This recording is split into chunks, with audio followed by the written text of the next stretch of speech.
Hi, guys. Thanks for joining my YouTube channel. Well, guys, here we have Make It Make Sense, a YouTuber, as the court documents from the Melody and Martel custody case. Thank you, Make It Make Sense, for your commentary. It was an excellent commentary, and I thank you for allowing me to use this piece of your commentary. But however, guys, here we'll hear the judge coming down on Martel as well as Melody, indicating what he did not like about their co-parenting and making other suggestions on what his perspective of the situation is. We find that Martel has been asking about Melody's uh, banking information and all sorts of things. I think it is in regards to probably Sugar Mama's line. I don't know what the jurisdiction around that is. If you both have custody of a child, can you use your child to make a business or something of that nature? I don't know what the legality is in regards to that, but we know from hearing what Make It Make Sense says that Martel had a list of questions that he wanted the judge to find out about Melody Shari, which we feel and think is none of his business. But again, we don't know the way the case is set up and if he had the right to ask for this information. So thanks again, guys, for tuning in. Be sure to like, comment, and subscribe. Thank you. So then y'all know the straight shooters are everywhere, and I got my hands on it, but I was shocked.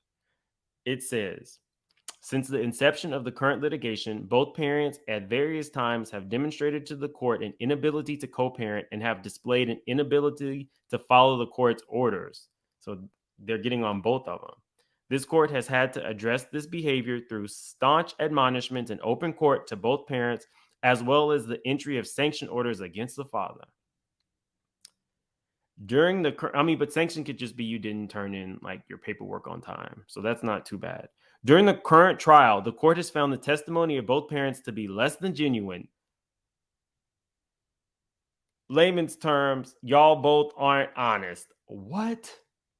Each parent can only recall testimony in their favor, but are evasive in other respects. Now, that one, favorite thing for anybody to say on the stand is, I can't recall. It's a safe way.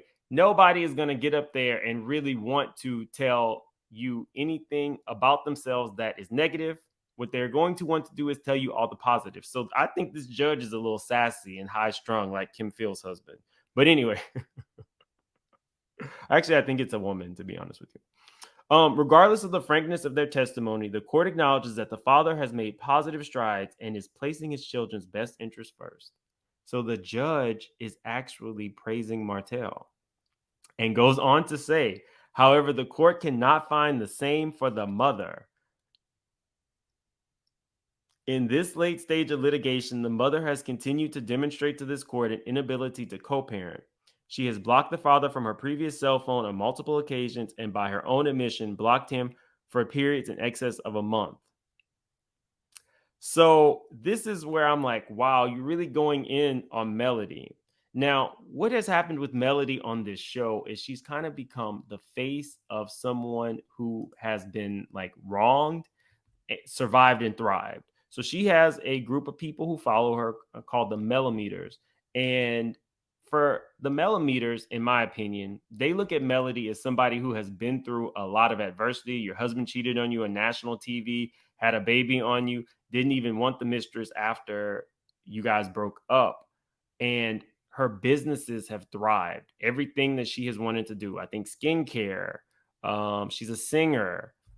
And we found out that in the business that her and her husband had, she was actually the brains of the business. So she has become kind of like a beacon for anyone, male or female, who has been cheated on and came out on the other end in a better place. So I will say this. OWN has a hit on their hands with this show until Melody and Martell decide to stop filming. Just saying. Now, Martell has kind of become a beacon for single fathers who are fighting for their rights. So, you know, the fan base for this show is very polarizing. They like who they like, they don't like who they don't like, and there's really no in between. So, anyway, let's keep going.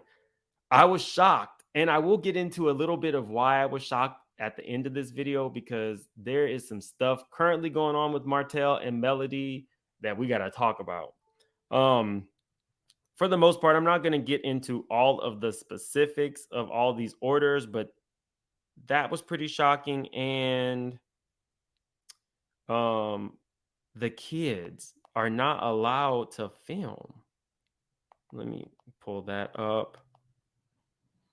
It says the minor children shall not participate or be filmed for television or any other social media platform without leave of court or until the children reach the age of maturity. So basically, in order to do anything filming wise, the court would have to agree. Now, if you guys remember, Mark tried to do that to Kenya with Kenya's baby Brooklyn, but because this is Kenya's bread and butter, eventually the court said you can. So maybe that's temporary, but for now it says the minor children shall not. So I guess if either parent wants to do it, then they'll have to go through the court. Now, this is why, in my opinion, I think that Martell is still obsessed with Melody. He's asking the court to ask her all of these very intrusive questions. What are the names and addresses for all business, social, and charitable meetings, events, and other face-to-face contacts during your time of custodial care of the minor children? So she needs to basically let them know everything that she's doing while she's with the kids. What banking institutions, credit card companies, gas companies, credit unions, or software applications, including but not limited to Bitcoin, PayPal, and Cash App, have you held accounts in either individually or through a legal entity since the date of your divorce from the defendant? Why does he need to know where all of her money is?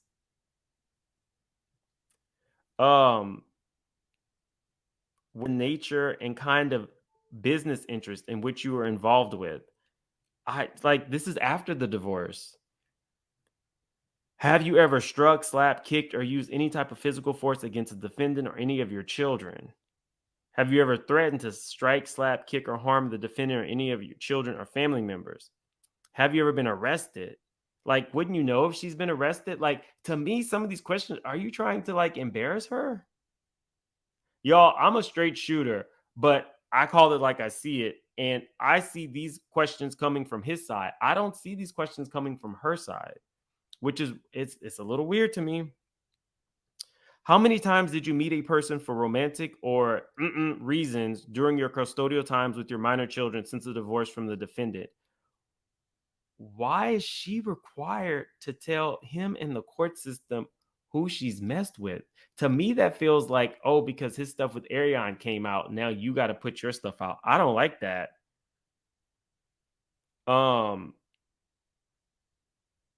Let's see. What social media platforms, including apps for phones or other mobile devices and computers, have you had an account since your divorce from the defendant?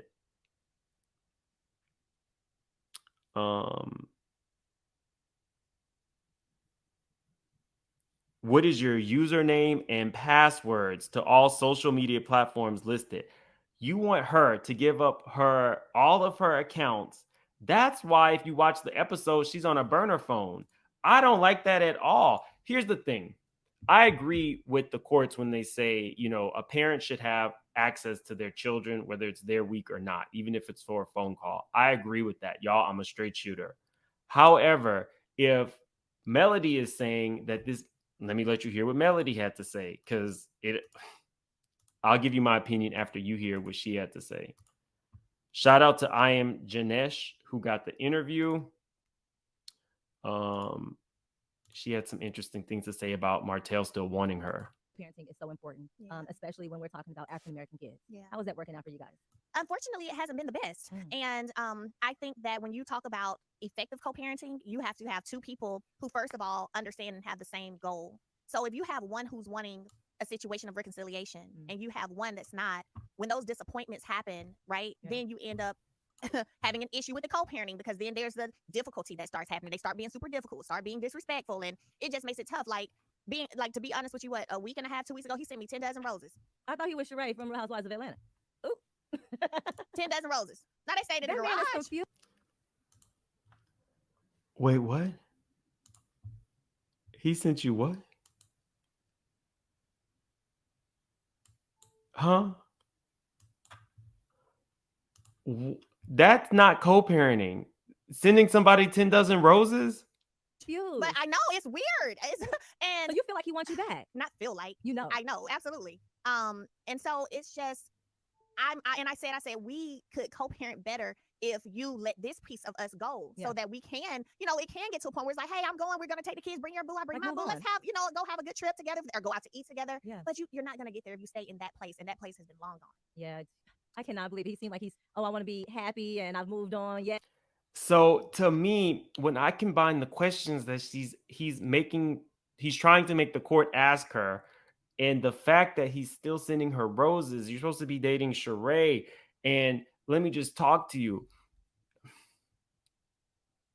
For anybody who has been cheated on and you want to move on, but there is still a connection because you have children together, it is probably extremely difficult to move on if you're having to answer to your ex. Now, I am in full agreement. If the court says that he has the right of first refusal to take care of the children and that the children need to have access to him, I agree with that.